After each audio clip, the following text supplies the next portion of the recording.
For those of you who I don't know, which is probably not too many people here, I'm Rabbi Stephen Morgan. I'm one of the rabbis at Congregation Beth Yeshurun, and I want to welcome all of you to our program this lunchtime. We are hosting the Anti-Defamation League, the ADL, an organization I've been involved with in Houston for probably over 20 years. I've known Dena Marks, who's I'm going to turn the microphone over to in a minute. For that 20 years, she's just an outstanding person at ADL, has been doing a great job with her aspect of the office there. She is now the Senior Associate Director of the Southwest region of the Anti-Defamation League. And I've actually have known about the ADL since I was in college, and I wrote a paper on the Nazi demonstration in Skokie. That kind of will date me. And I got some information at the time from the ADL. So this afternoon at lunchtime here today, we're going to talk about hate incidents and hate crimes and how to recognize and how to respond to them. And I'm going to turn the microphone over to Dena, who will introduce our speakers, who will then run the show. If you have any questions, please do feel free to put them in the chat box, and we'll be monitoring that and have a conversation based on the questions that you put in the box. Dena.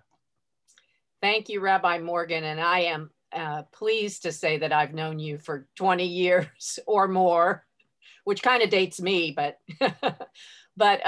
we're really happy that you all came to this presentation. Again, I want to thank Judith Finkel, member of our Committee on Law Enforcement Extremism and Anti-Semitism, for helping to arrange this for you all. So you should all thank her if you get something out of this.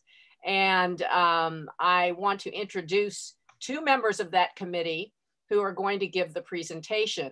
And this presentation on hate crimes and hate incidents was designed by the committee. So it was put together by the committee, it's presented by the committee, and it's available to anybody who wants to take it to another organization or group. And we'll talk a little bit more about that. Jake Gardner, who's going to be one of our presenters, has been involved with ADL for a while, since 2017. He and Rebecca Pillar, our two presenters, both became ADL supporters through our Glass Leadership Institute, which is an institute for young leaders.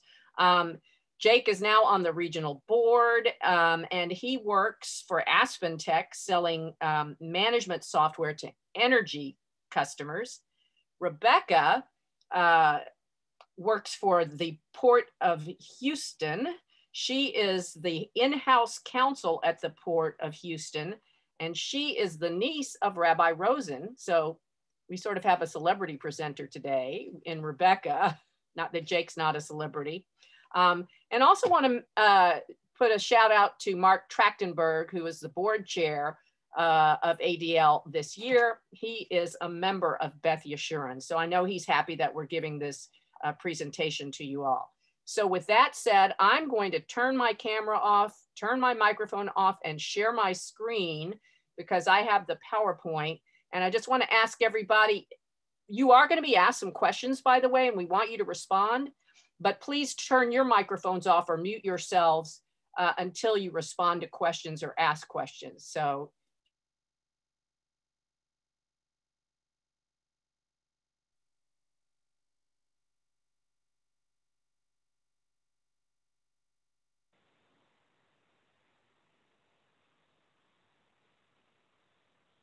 all right. Well, thank you, Dena. I really appreciate the introduction and welcome everybody. Thank you for joining for hate incidents and hate crimes, how to identify them and report them. We're going to be talking about a number of different ways to look at hate incidents and hate crimes and what to do when you see them. So, hate right now is everywhere. It's very unfortunate, but when you look at this picture, does everybody know where this picture was taken?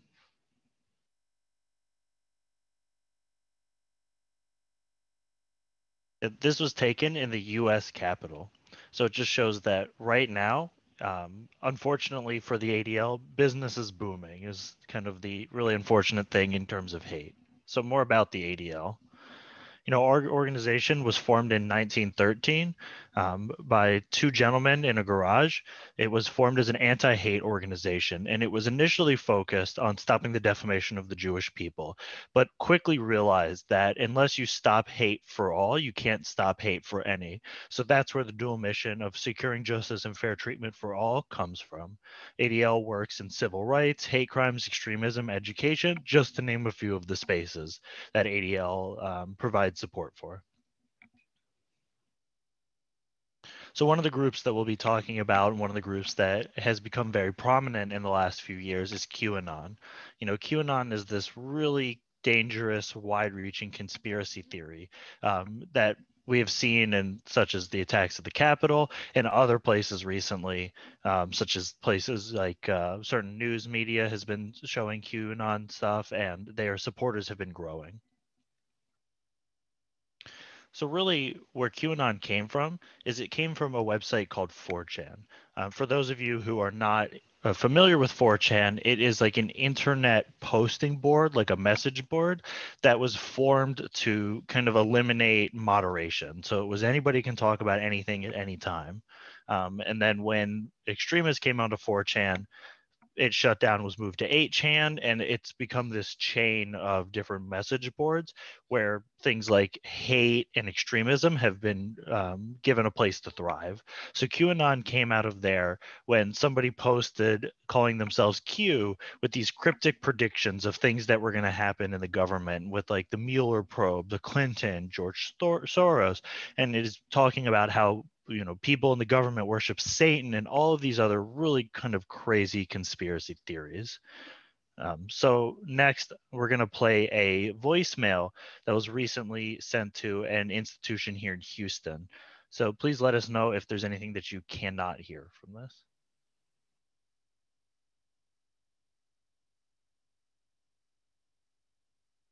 Okay, Dena, I cannot hear the audio.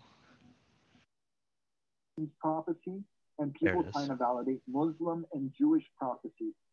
What we are experiencing is the aftermath of World War II and the reason Martin Luther King and the Kennedy brothers were assassinated. This country was established for the sole purpose of validating religious prophecies, and that is the reason we have a state called Virginia. You cannot trust the athletic entertainment industry, celebrities, Asia Tang, the FBI, and NSA. I'm here in Houston trying to warn people about Los Angeles and New York, and they have been isolating me. Disney and the FBI rape children, and it is common practice among them and the Catholic Church. My children were raped and don't remember because they were dosed on LSD. You cannot trust people that say they are my friends or family. They also molested my children. I know I am not Jesus, and I know I am not the Messiah, but I have agreed to serve you anyway. I also want you to know that they've still been putting fluoride into the water in different parts of America, and the reason that this is alarming is because they did the same thing to the Jewish people during the Holocaust. This is not a hoax. So a whole lot to unpack there. My favorite part is when he finishes with "this is not a hoax," because for me that's telling, maybe you're not so confident in your message here, but it's really scary to kind of hear all of the different points that he touches on between, children and, prophecies and fluoride and water. Does anybody have any ideas, maybe an extremist group or something that we've been talking about where this guy might belong or he might have heard some of the message?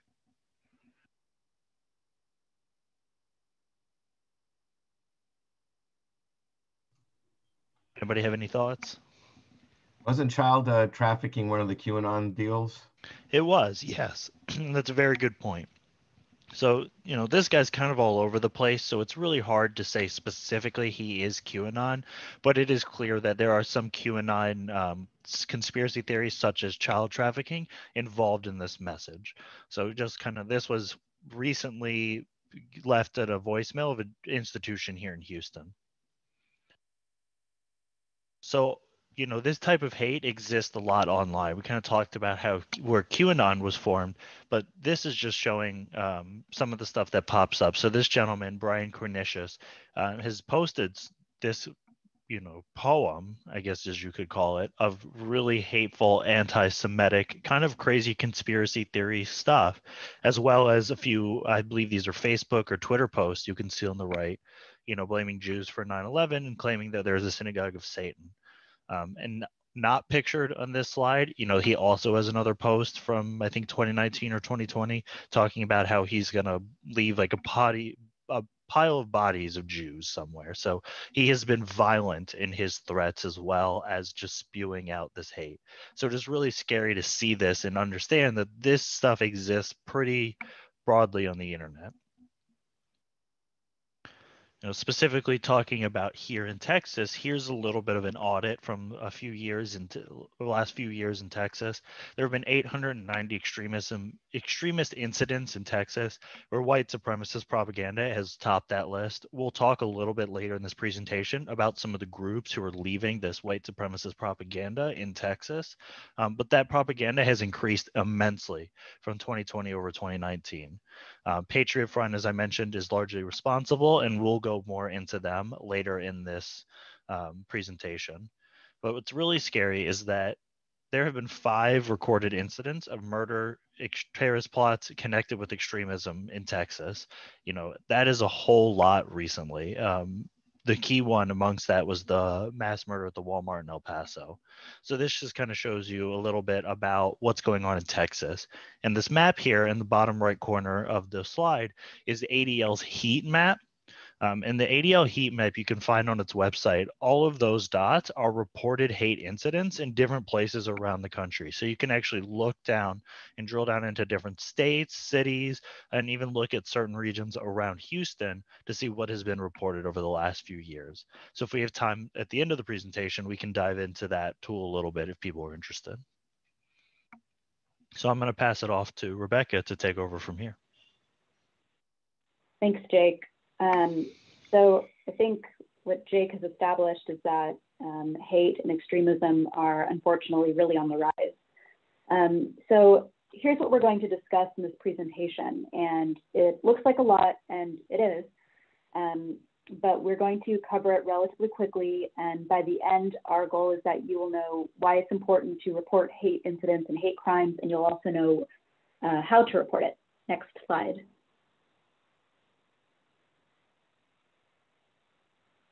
Okay, so if anyone's willing, I'd like someone to answer this question. True or false?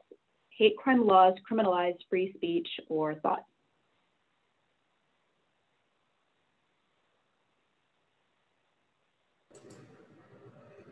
False. Thank you, I agree. It is false. Hate speech does not constitute a crime because most of the time it's not a crime at all. Speech itself is not a crime. There has to actually be a criminal act present. Okay, next slide. Okay, again, if someone is willing to take a guess, true or false, hate crime laws give special treatment to certain classes of victims?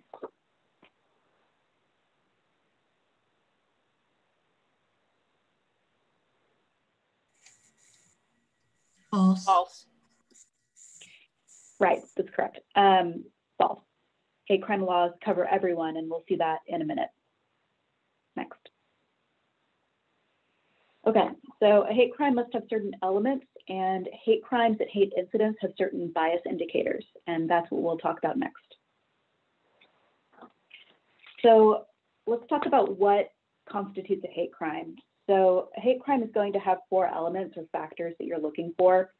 The first one is that there has to be an actual crime present, an actual criminal act. The second one is that this needs to be a crime that's against a person or a property.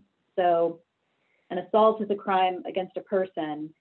You know, arson is a crime against property, but think of jaywalking. Jaywalking is not a crime against person or property. So even though it is a crime, it's not going to work for being classified as a hate crime. The third element is that it needs to be intentional. The target needs to have been intentionally selected.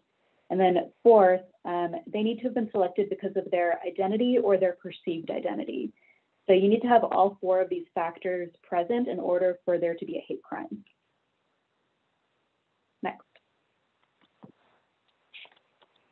Hate crime laws are going to vary state by state, but hate crime laws will generally mention different identity groups. These groups are going to include race, ethnicity, national origin, religion, gender, gender identity, sexual orientation, and ability. Texas's hate crime law, by the way, is not the best and could use some improvement. It covers sexual preference as opposed to sexual orientation, and it does not actually mention gender identity. But generally, hate crime laws cover all people. Okay, so we're going to look at a scenario, and I'd like to see if you can assess whether or not it's a hate crime. So the scenario is a woman was renting an area of a local park for a birthday party when an older man approached her, condemning her for wearing a shirt that depicted the Mexican flag, making comments regarding her U.S. citizenship, her ethnicity, and her intelligence. The man spat on her and then continued to follow the woman around and taunt her until she reported him to park police. So if you're willing to volunteer and answer, what do you think? Is there a crime present? Spitting on someone is assault.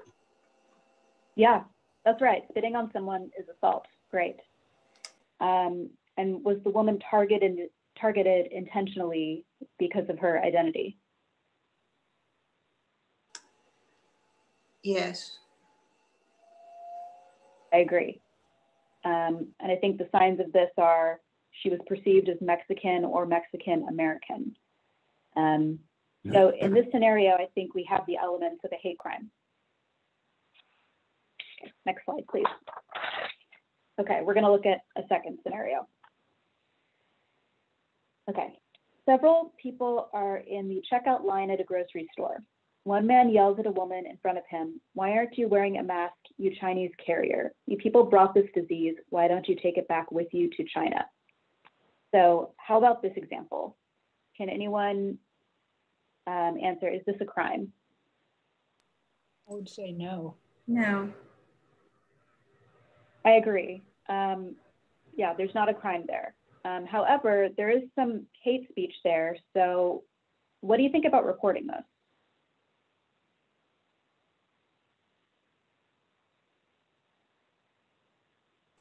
Well, yes. Yeah. I think it would be important to let the authorities know that something like this is happening. I agree.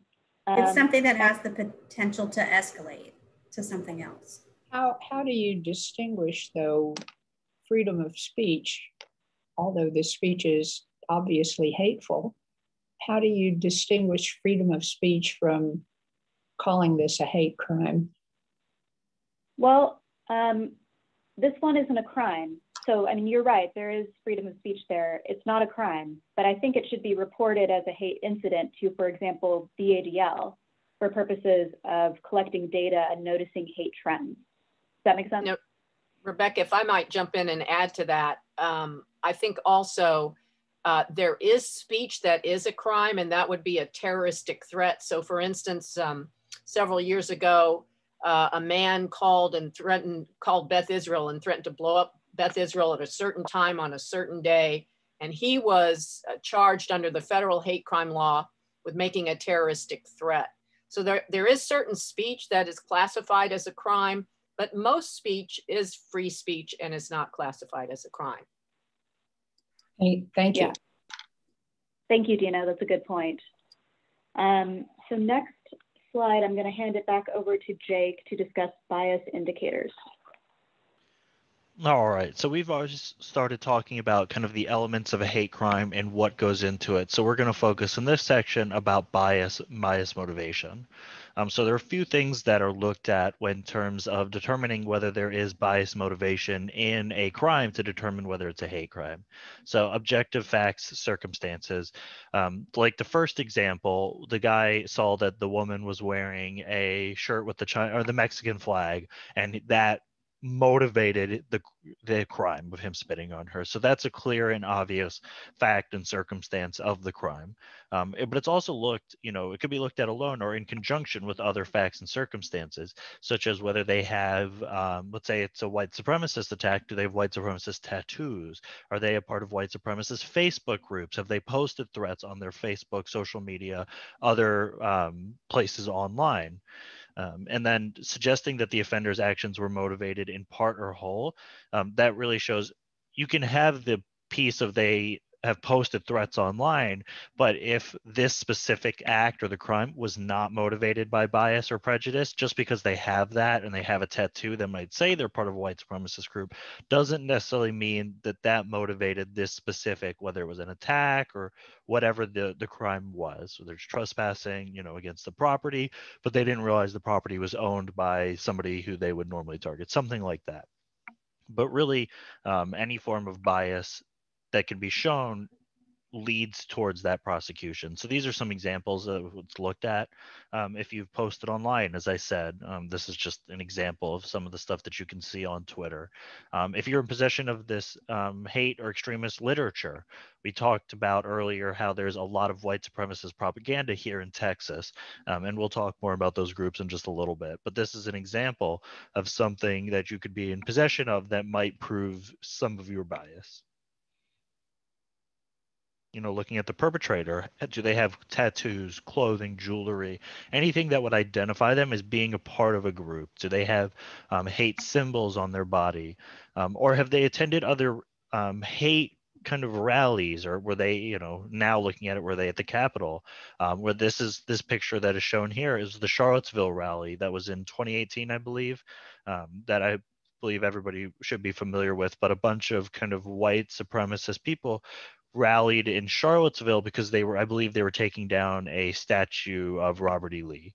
So they kind of made it this, I believe it was a Unite the Right rally, was what it was called. And they kind of made it this ground where they took a stand against the removal of the Confederate monuments. So if there are pictures of somebody at an event such as this, and it comes later that they commit a crime, these can be used to show their bias and show what groups they belong to. Another thing that's looked at is the victim. How was this person picked out for the crime? Were they at attendance at like a pride festival or some celebration of a holiday for a religious group? Was there something that would have indicated that they were a part of a targeted group? Were they part of the visual leadership of this group? Are they a community organizer who might be targeted to kind of attack that community, whether that is a racial community, religious community, sexual orientation community, LGBTQ, anything like that? You also look, are there any obvious like religious garb or anything else that would show that this person was a member of a targeted group? And then you can also look at the attack and whether there's some symbolic injuries. And I know this is a little bit graphic, but it kind of drives home the point. Whether there was like genital mutilation and attack on an LGBTQ person, things like that might be a bias indicator that shows the motivation in the crime. And as we said before, we also look at some of the context behind the crime. Has there been interaction between the group and the people who are doing the attack, whether that's, white supremacists showing up at a synagogue or showing up at a rally or a parade, and if there are these tensions and hostilities between the group, that might be shown to have bias motivation if there is an attack or a crime that has taken place. So you look at the different identity groups of the attackers and the victim and the perpetrator to see, is there bias between the two groups that might be prevalent. And you also look at the area, or the time that the attack took place. So does the area have a bunch of similar incidents and similar attacks? Is it an area that has a heavy presence with a group, whether it's an area that has like a large presence of a nationality or a large presence of a religious group or a large presence of LGBTQ people? And was the attack around a holiday or a day of observance or any type of significant like celebration or day for the people. That would be like an attack on a synagogue on like Passover, or whether you're attacking a Black community on maybe Martin Luther King Day, as this picture would suggest. So next we'll talk a little bit about hate language and symbols, and I'll pass it back to Rebecca to speak about this. Thanks, Jake. So when Jake was talking a moment ago about, tattoos and hate signs and other hate symbols, that brings up this really great resource that we want to let you know about, which is the ADL Hate on Display Hate Symbols Database. So if you see a piece of graffiti, a tattoo, or another symbol that you've seen and you're not really sure if it's a hate symbol or not, you can go to adl.org and look it up. The way you do this is on the ADL's website, you would put hate on display or hate symbols in the search box, and the database will show up. It's basically an encyclopedia of images, symbols, tattoos, memes, and it's really helpful because sometimes, extremist groups are trying to get you to question yourself by using symbols that are, they're a dog whistle to other extremists, but they're not really recognizable to the general public. So this is a really great resource you can use. Also, if you look it up and you can't find it there, you could always email the ADL local office. ADL staffers or the ADL Center on Extremism can also chime in and see if they know anything about the symbol.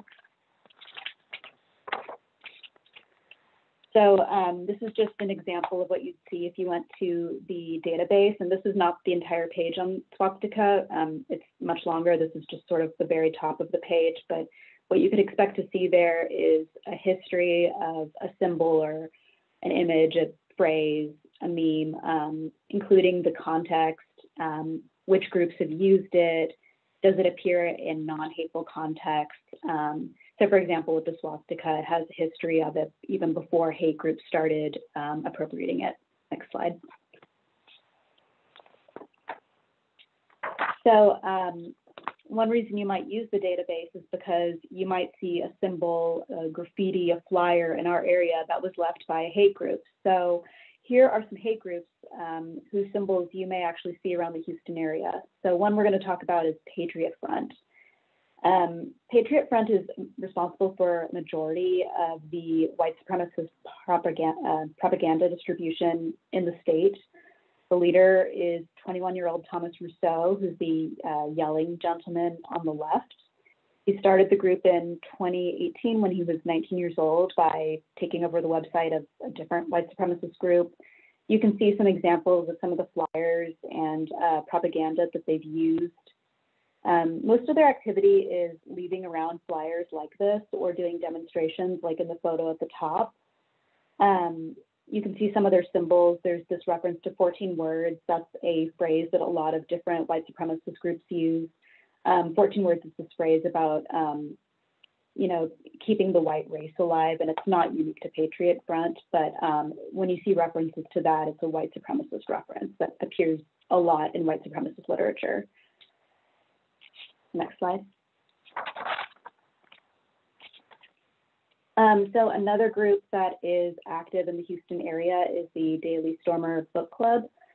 Book Club sounds innocuous, but it's not. The Daily Stormer is a very infamous neo-Nazi website, and it's run by the gentleman in the lower left image.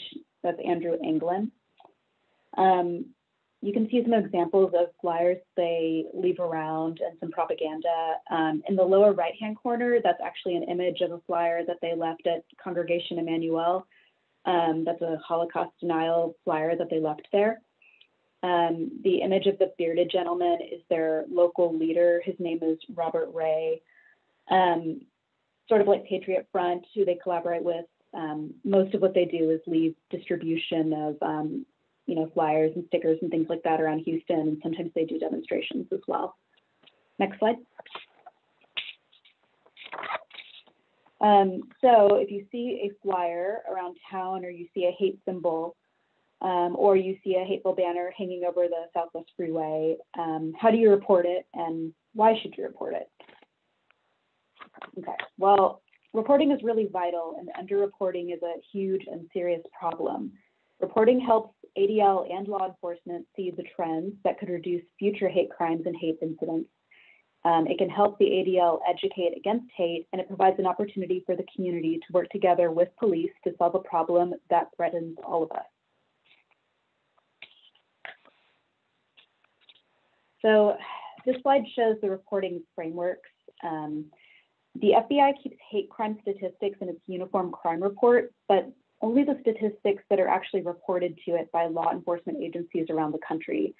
So this is a really important point to remember. If you ever report a hate crime to your local police, you need to tell them that you want it reported as a hate crime. Then campus law enforcement agencies can report to the U.S. Department of Education and to the International Association of College Law Enforcement Administrators. Also, individuals can report to the ADL. So again, underreporting is a really significant problem. Only about 2% of all hate crimes actually get reported through the frameworks mentioned in the last slide. And that means that we really don't have a great idea of what the trends are. And that makes it harder for law enforcement to effectively prevent and respond to hate crimes. Some of the reasons for underreporting are listed on this slide. Again, one of the issues with law enforcement agencies reporting is that there's confusion around reporting requirements and a lack of appreciation for those reporting requirements.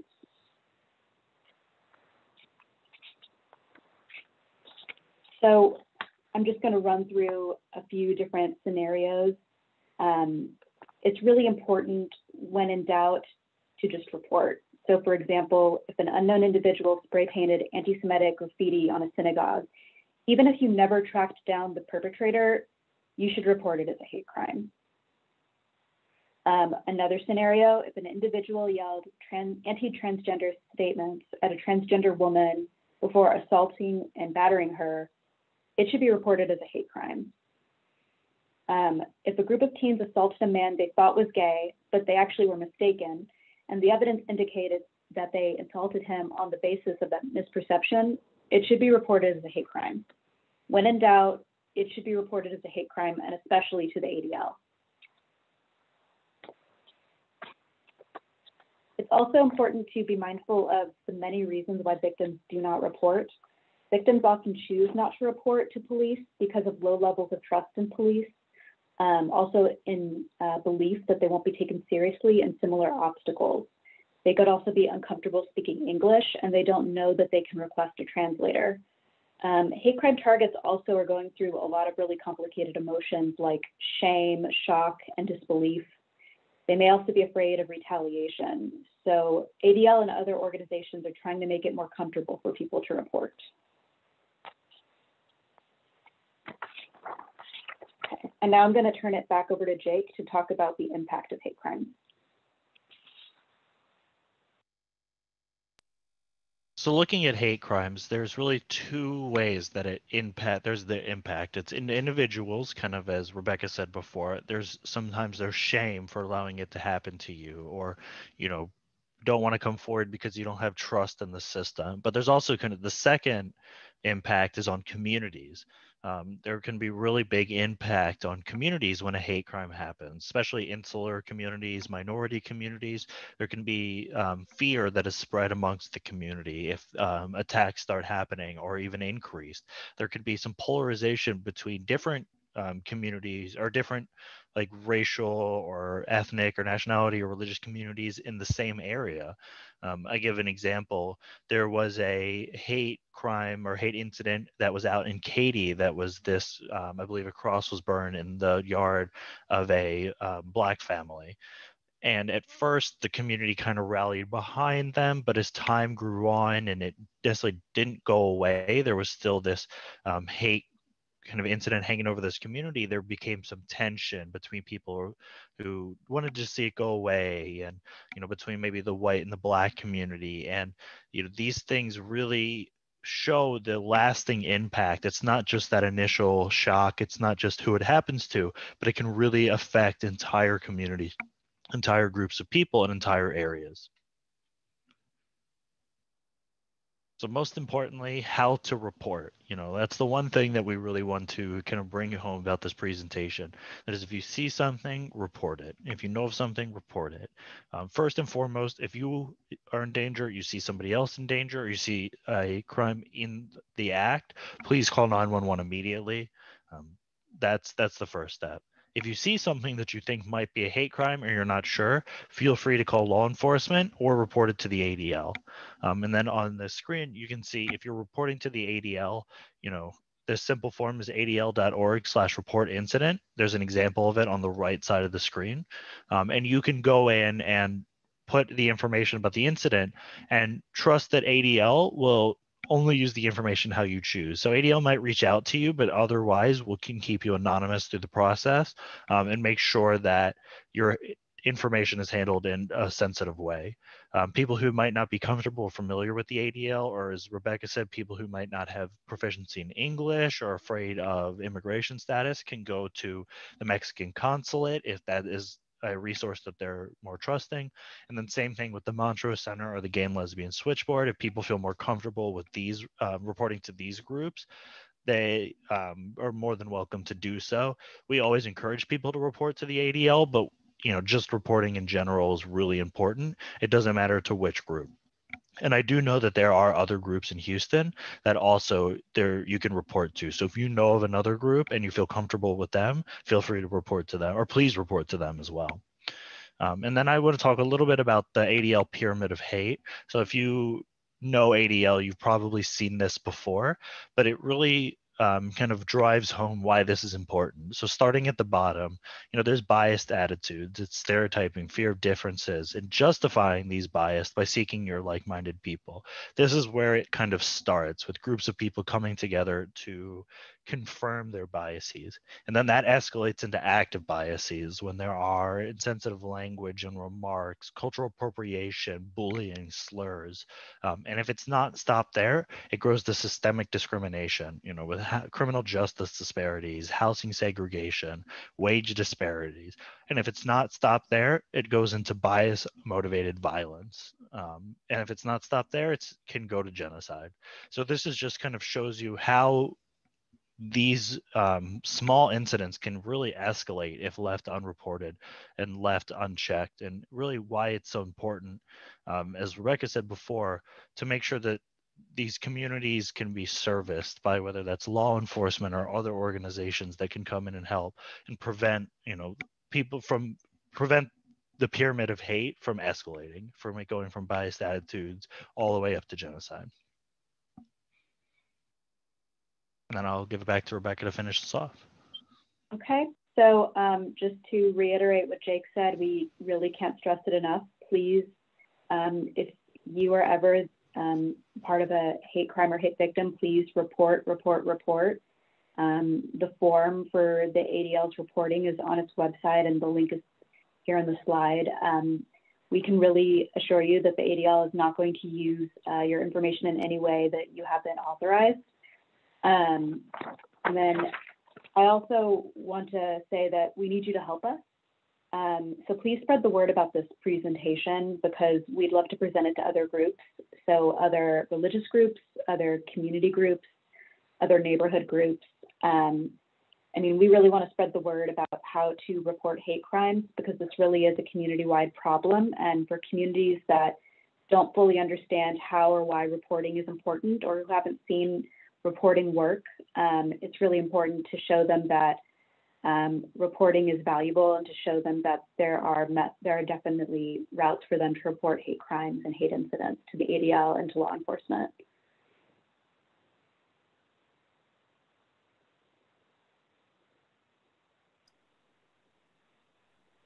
Rabbi Morgan.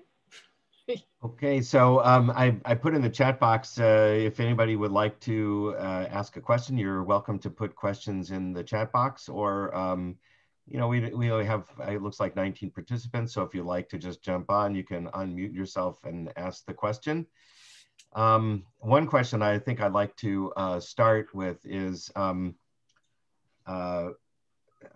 my sense is we know that the hate crimes and hate incidents are dramatically underreported.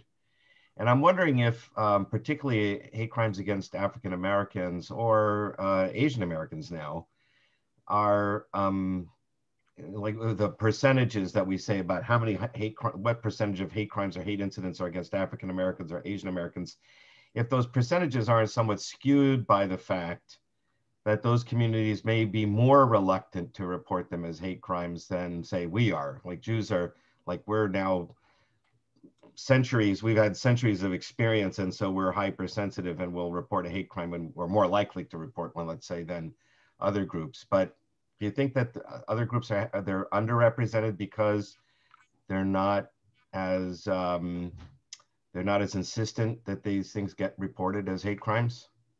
If I may jump in here, Jake and Rebecca, because I just, recently got some information on this, because we had a meeting. One of the things ADL does is we work with different communities who are facing hate. And we had a meeting with the Asian and Pacific Islander community. And one of the comments that was made, and we didn't put this in the PowerPoint, but the Organization of Chinese Americans works with other Asian and Pacific Islander communities to have hate crimes reported against the Asian community. In the past, I've been told by some people that it's not part of the culture in the Asian and Pacific Islander community to report hate crimes, but since there has been a huge uptick in them due to COVID-19, more people are reporting hate crimes in that community. So I think you're right on, you're spot on about, when there's an awareness that you're in a community that's been targeted, perhaps people are more willing to report hate crimes, and the vehicles to report are more obvious because the groups that give you those vehicles will let you know that you can report at those places.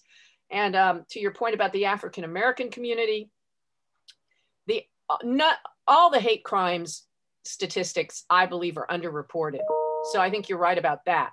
But as far as the FBI's hate crime statistics, racism is the biggest bias that's mentioned, and it's racism against the African American community that is reported the most. So I don't think it's probably reported as much as it actually happens, but I think there's certainly an awareness there that leads to greater reporting. Does that help answer your question? Sure, yeah. I have a, Steve, sure, that I had told you about. I had been on a Zoom Houston Pops concert that included Christmas and Hanukkah music. And prior to the Hanukkah medley, the conductor said, before I play this, I want to tell a Jewish story.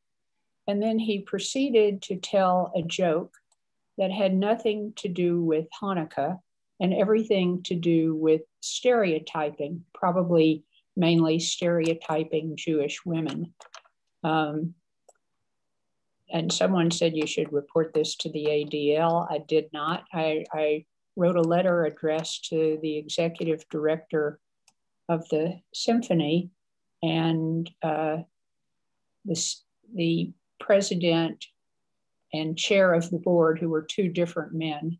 And I sent it all to the symphony office and just commented on stereotyping, which has no place in our society, and got a letter back from the executive director of the symphony. I don't know if the two gentlemen who were the chair and president of the board ever saw it. A very nice letter back.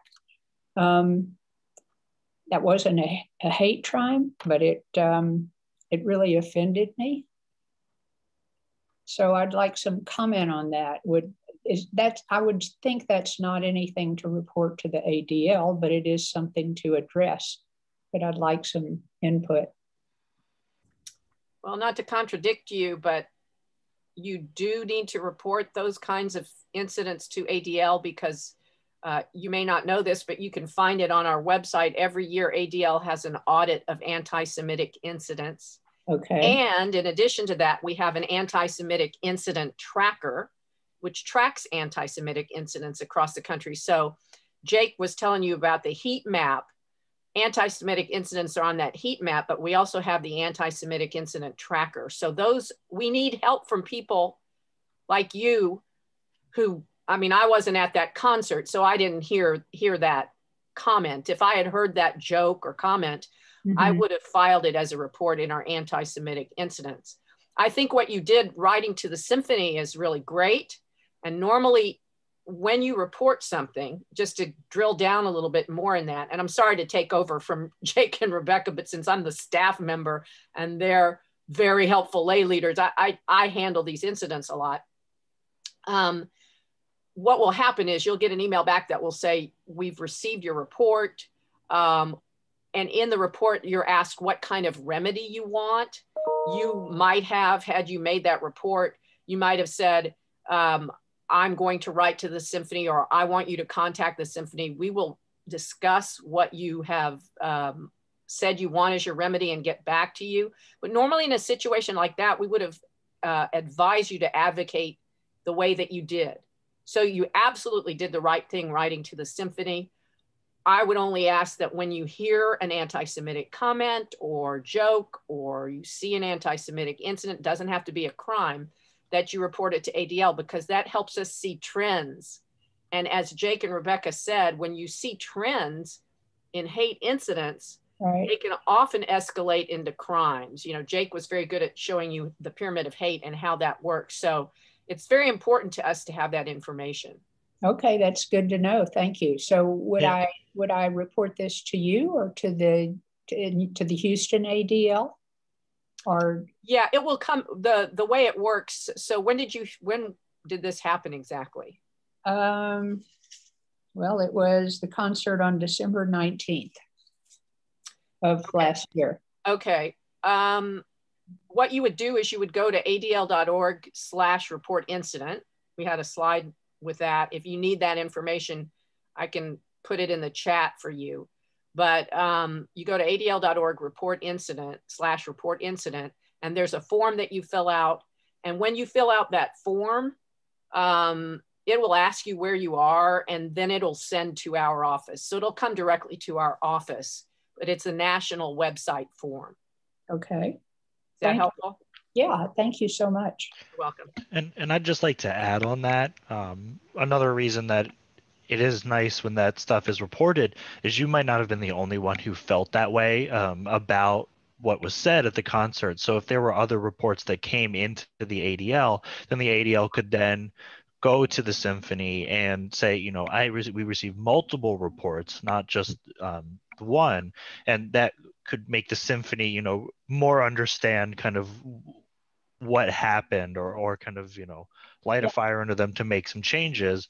And I'm sending the letter, as Dena said, is a great way to start that. And if they receive multiple letters, you know, they probably felt that same way. But when it comes from an organization like ADL, there's also some kind of additional credibility on top of that when they're hearing from ADL, because then they realize that it has escalated to a point where it could be a problem. So I think that's also another compelling reason why to report. That's a good point. There were two other persons watching the concert with me, and I asked them to write letters and they declined.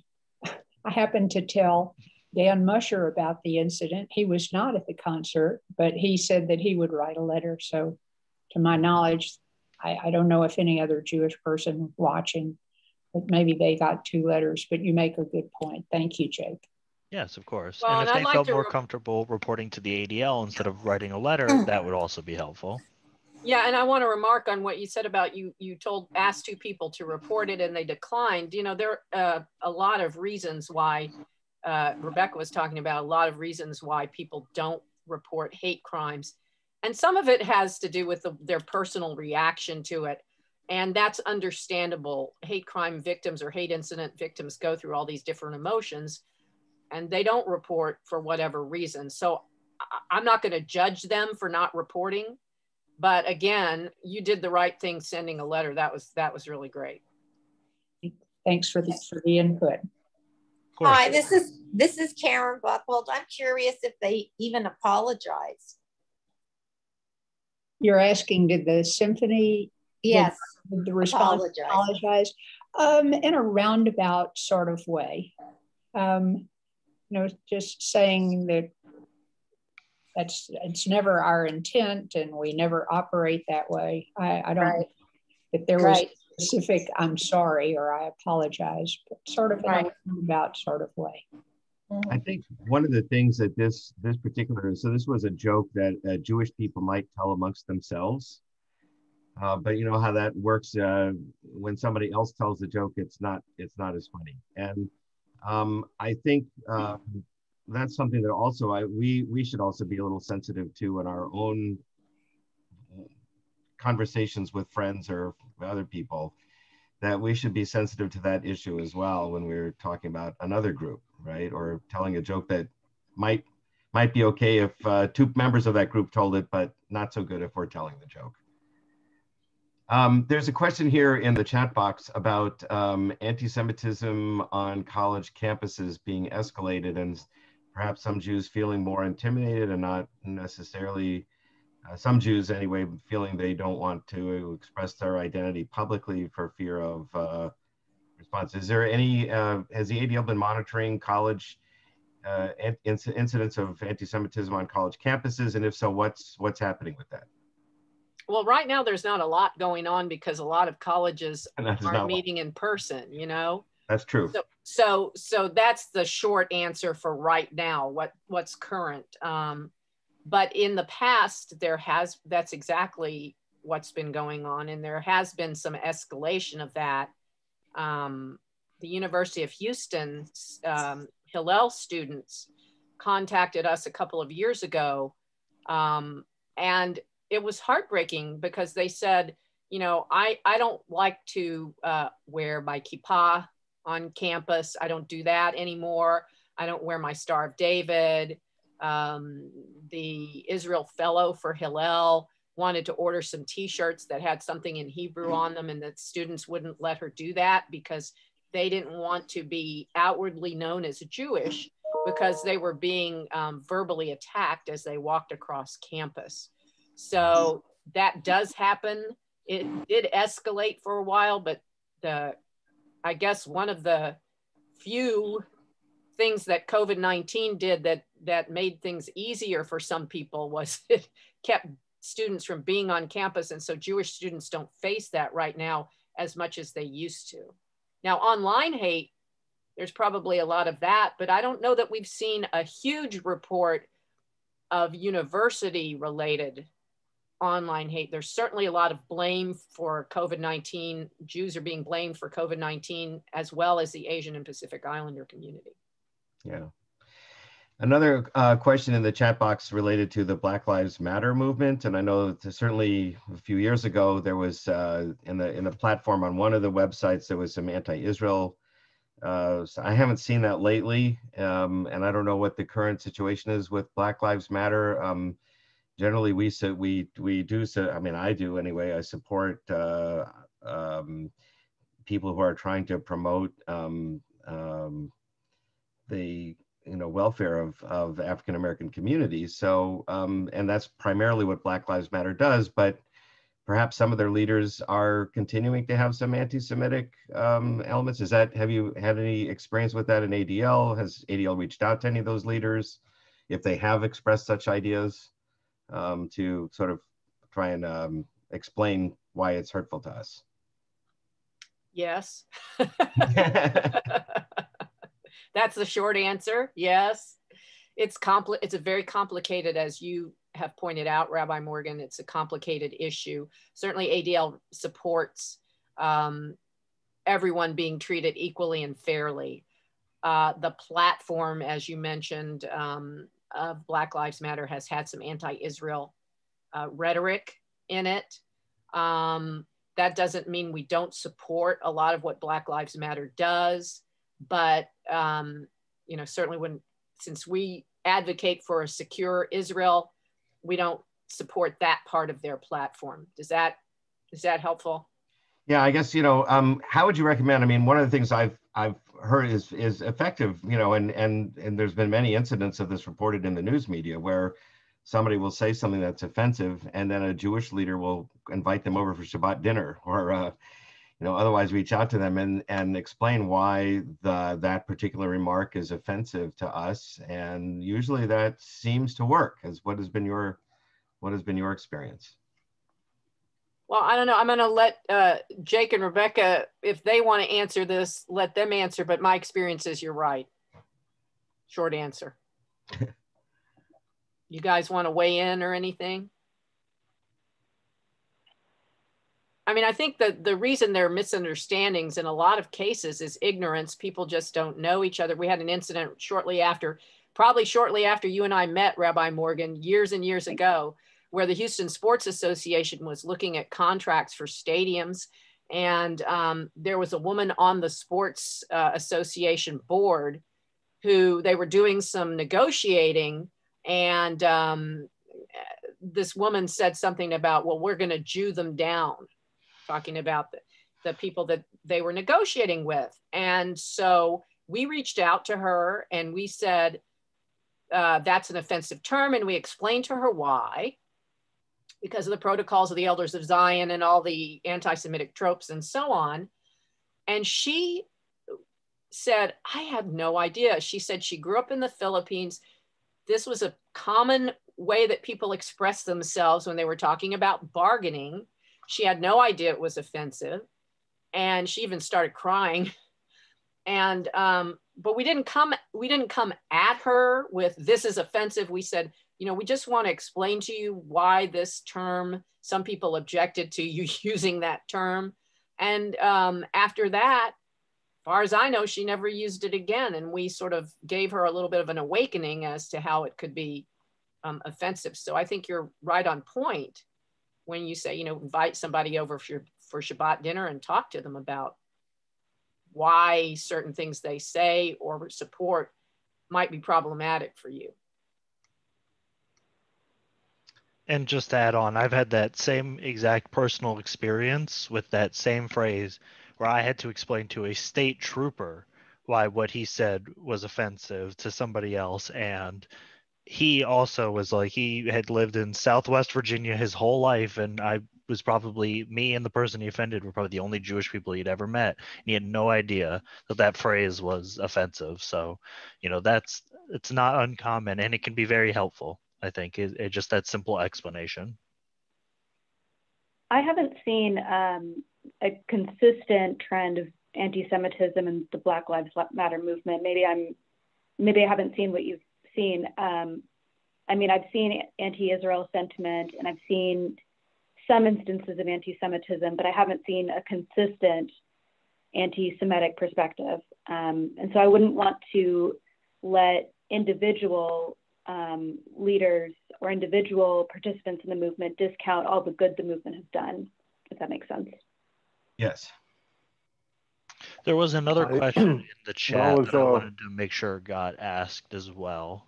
I know we're getting close to the top of the hour. I'll just go ahead and read this question because I think this is probably best for Dena. These issues obviously intersect with domestic terrorism. Domestic terrorism has risen to be a top priority at the FBI and the Justice Department. Is the ADL and other groups playing a role in their investigative processes? Absolutely. And in fact, yesterday I was on a Zoom call with the FBI and we're planning to put together, and this is very timely, so thank you for that question. We're planning to put together a webinar that will include houses of worship on extremism and domestic terrorism and hate. And we're working with the FBI and Harris County to do that. So I can let Jennifer or Rabbi Morgan know, when that is going to take place. So that's one thing we're doing. But, we identified over 200 of the people who were involved in the Capitol riot as being connected with extremist groups and hate groups. We have tons of intelligence and information on our website, which is a lot of what Rebecca and Jake were talking about, that we can provide to law enforcement and that you can help us provide to law enforcement. So absolutely, we are very, very actively involved in helping law enforcement investigate haters and extremists. That's a big part of what we do. Okay, well, I guess we're kind of up at the end of the hour here. I want to thank our presenters and Dena Marks and Jake Gardner and Rebecca Pillar, and thank you all for coming and joining us. And I'm sure they'd would be happy to have you if you have further comments or questions. I'm sure they'd be happy to take those questions or comments through the ADL office. So thank you all for joining us at this wonderful Lunch and Learn, and I look forward to continuing programs together. Thank you. We do too. Thanks, Bye-bye. everyone. Thanks everyone for coming. Thank you.